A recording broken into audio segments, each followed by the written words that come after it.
All right, guys, been a bit of a crazy week. Had a hard time getting this video finished up, but I'm going to sit down and get it done right now. The location this week was awesome. I don't think I've ever actually had any real fishing footage from this location. I know I posted at one point a video of a miss where there was an eat that was caught here. That was like the first time I'd ever even used the drone. So I've wanted to get back here for quite a while. This place is probably the most like bone fishing of any location I've ever fished for that isn't actually bone fishing. It's gin clear water. The fish here, it's real difficult to get them to hit the drag and drop. So I'll talk a little bit about the different technique that's used here. And it just has a feel like an actual flat. And what's awesome about it is literally in the middle of a desert. It is desolate all around it. And then you come up and over a hill and you've got this place, which is literally an oasis. So just one of the coolest locations I've found as I've explored various areas trying to chase these awesome fish. So let's talk a little bit about bonefish in this location. So bonefish, for those that have never done bone fishing before, bonefish are in a lot of ways real similar to carp. Their mouth's lower on their face. They feed off the bottom on things more than any other way. They're not bottom feeders, and neither are carp like people think of, but they are designed to be able to eat things, usually prey items, from the bottom. They also mud, just like carp do. Some people have this idea that carp are mudding for like roots and stuff like that. They're not. They're mudding after meat items. They're going after freshwater clams, mussels, various other crayfish, anything that leeches, worms, anything that buries itself in the sand. Carp will actually dig and try to go after them. Bonefish feed in a very similar way. They do the same kind of things, chasing shrimp, various other crustaceans, crab, worms, all kinds of things that are in the flats where the bonefish live in the ocean. So they're real similar in the way they feed. And that's part of why I say that this location is a lot like that. You can really see how these fish feed, and it's very, very similar to bonefish. And again, their mouth structure and kind of the way they're built is real similar. Now, carp are extremely strong and can fight for a very, very long time. Bonefish are sprinters. And what I mean by that is when you hook a bonefish, they're the 7th fastest fish on the planet. You hook a bonefish and it is unreal. It's like a snap of your finger and you're in your backing. Now, I do get taken to my backing by carp on a fairly regular basis, more so than any other fish I've ever fished for other than bonefish. Bonefish, it's almost every time, and it's almost instant. So carp are not bonefish. In fact, most of the time, when I compare fishing for carp, and I'm trying to talk to someone else about it that has different kinds of experiences fly fishing, I think fly fishing for carp is much more like fishing for redfish than fishing for bonefish.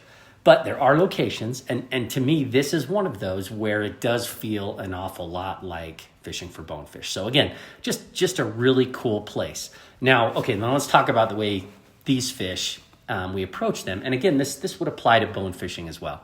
So most of the time when you're fishing for bonefish, you cannot cast over the top of the fish. Even your monofilament, nylon, fluoro, if it goes over the top of a bonefish, most of a little bit better bonefish, little tiny ones, they'll eat just about anything. But if it's a decent bonefish and you put your line over the top of them, usually it's going to scare the bonefish. Now, if they're in deeper water, there's variables that can affect that can make that okay. But carp, on the other hand, don't seem to actually be bothered terribly by monofilament, fluoro, nylon over the top of them, as long as you're not smacking it on the water.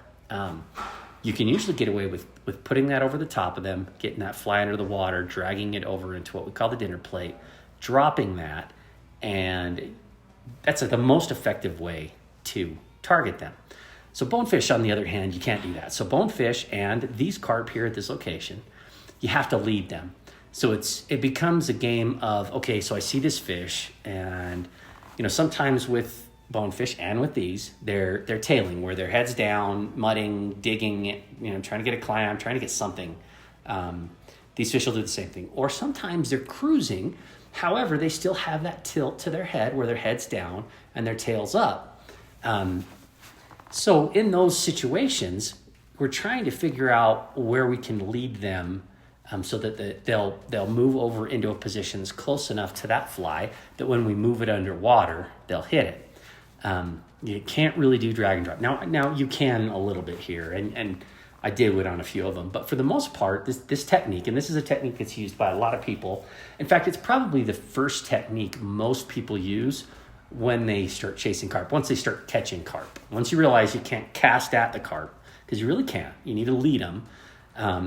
This is usually kind of phase 2 of catching carp.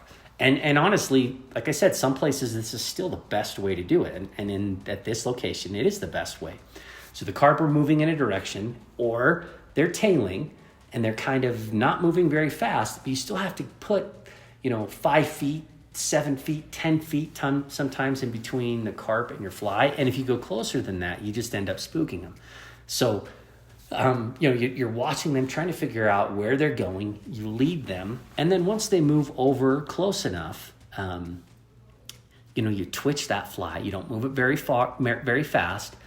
And then you look for that eat. And, you might do it a couple times. And, I've talked about before how sometimes I'll give it like a twitch. And I'm only going like an inch, half inch, just a little twitch. If I can't see the fly. Now, what's just amazing about this location is if the sun's up, you usually can actually see the fly. So it's just unbelievable fun. And, that fly's on the bottom. You're waiting for that fish to pattern over, and then you start twitching it. And it's just crazy, the excitement. Just one of the best experiences I've found as I've traveled around doing this. So, I hope you guys enjoyed the video this week. The rest of this is more traditional carp. At this location, there is an area that is not gin clear, is not like the rest of it. In this area, it's drag and drop. And the carp out down here in this area are actually a little bit bigger. So, I like to hit both and catch a couple at each location if I can. And guys, I went back and forth on whether to reveal this location or not. And for right now, I'm not going to. I apologize for that because I really want everybody to experience it. I'm going to try to find another spot like this that's maybe a little bit bigger.